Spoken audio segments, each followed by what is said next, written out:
Twilight 2008 की अमेरिकी romantic फंतासी film है जिसका निर्देशन कैथरीन हार्डविक ने किया है और पटकथा मेलिसा रोसेनबर्ग ने लिखी है। यह स्टेफनी मेयर के 2005 में इसी नाम के उपन्यास पर आधारित है। यह the Twilight saga film series की पहली किस्त है।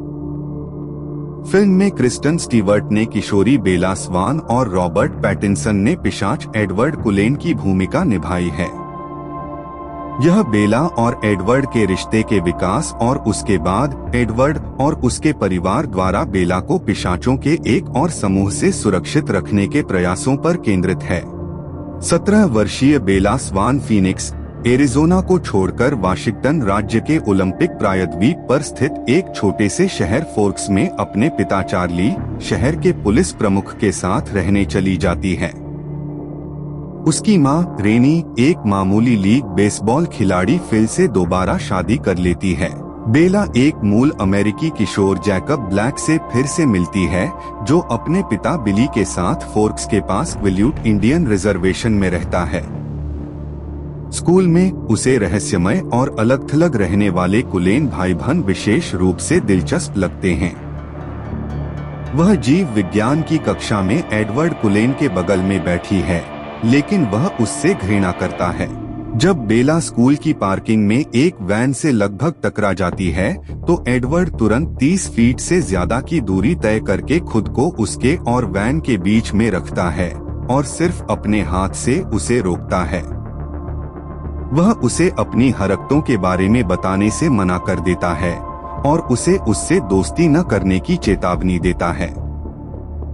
जैकब बेला को कलेंस और क्विल्यूट्स के बीच लंबे समय से चली आ रही दुश्मनी के बारे में बताता है। कलेंस को आरक्षण पर जाने की अनुमति नहीं है। जब एडवर्ड बेला को फिर से बचाता है, इस बार एक गिरोह से शोध के बाद वह इस निष्कर्ष पर पहुंचती है कि वह एक पिशाच है।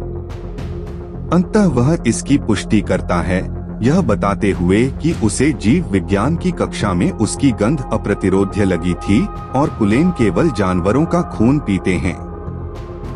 दोनों एक दूसरे से प्यार करने लगते हैं और वह उसे अपने पिशाच परिवार से मिलवाता है। कुलपिता कार्लिसले कुलेन फोर्क्स अस्पताल में डॉक्टर हैं। एस में उनकी पत्नी है और एलिस, जैस्पर, एम्मेट और रोजली उनके अनौपचारिक रूप से गोद लिए गए बच्चे हैं। बेला के प्रति परिवार की प्रतिक्रिया मिलीजुली है, क्योंकि कुलेन के कुछ लोग चिंतित हैं कि परिवार का रहस्य उजागर हो सकता है। एडवर्ड और बेला का रिश्ता तब खतरे में पड़ जाता है जब 3 खानाबदोश पिशाच जेम्स, विक्टोरिया और लॉरेंट आते हैं, जो जानवरों के हमलों के रूप में जांच की जा रही मौतों की एक श्रृंखला के लिए जिम्मेदार हैं। जेम्स एक ट्रैकर पिशाच बेला की गंध से उत्तेजित होता है और उसे खेल के लिए शिकार करने के लिए जुनूनी हो जाता है। कलन तीनों से बेला की रक्षा करते हैं। लॉरेंट ने जेम्स के बारे में कलन को चेतावनी देने का फैसला किया, जो बदले में जेम्स को बेला से दूर करने का प्रयास करते हैं, लेकिन जेम्स उसे फीनिक्स तक ट्रैक करने में कामयाब हो जाता है। वह जैस्पर और एलिस के साथ वहां छिपी हुई है और जेम्स उसे यह सोचने के लिए धोखा देता है कि उसने उसकी मां को उसके पुराने बैले स्टूडियो में बहला फुसलाकर अगवा कर लिया है।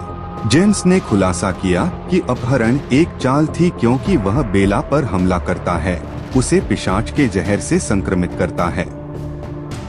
कलन आते हैं और जेम्स को मार देते हैं, उसका सिर काट देते हैं और उसे जला देते हैं, जबकि एडवर्ड बेला की कलाई से जहर निकालता है, जिससे वह पिशाच बनने से बच जाती है। इसके बाद एडवर्ड घायल बेला के साथ प्रॉम में जाता है, जहां वह उसे पिशाच में बदलने के उसके अनुरोध को अस्वीकार कर देता है। वे इस बात से अनजान हैं कि जेम्स की साथी विक्टोरिया उन्हें देख रही है और अपने प्रेमी की मौत का बदला लेने की योजना बना रही है। जैसे ही सूरज ढलता है, प्यार और खतरा साथ साथ चलते हैं। एडवर्ड और बेला का रिश्ता शाश्वत हो सकता है, लेकिन इस प्रेतवाधित दुनिया में हमेशा के लिए एक कीमत चुकानी पड़ती है। कलन का रहस्य अभी भी छाया में छिपा हुआ है। और यह तो बस शुरुआत है। ट्वाइलाइट की प्रेतवाधित दुनिया से, जहां रोमांस मरे हुओं से मिलता है, हम अलविदा कहते हैं अभी के लिए, जब तक हम फिर से नहीं मिलते। अगले अध्याय में मिलते हैं।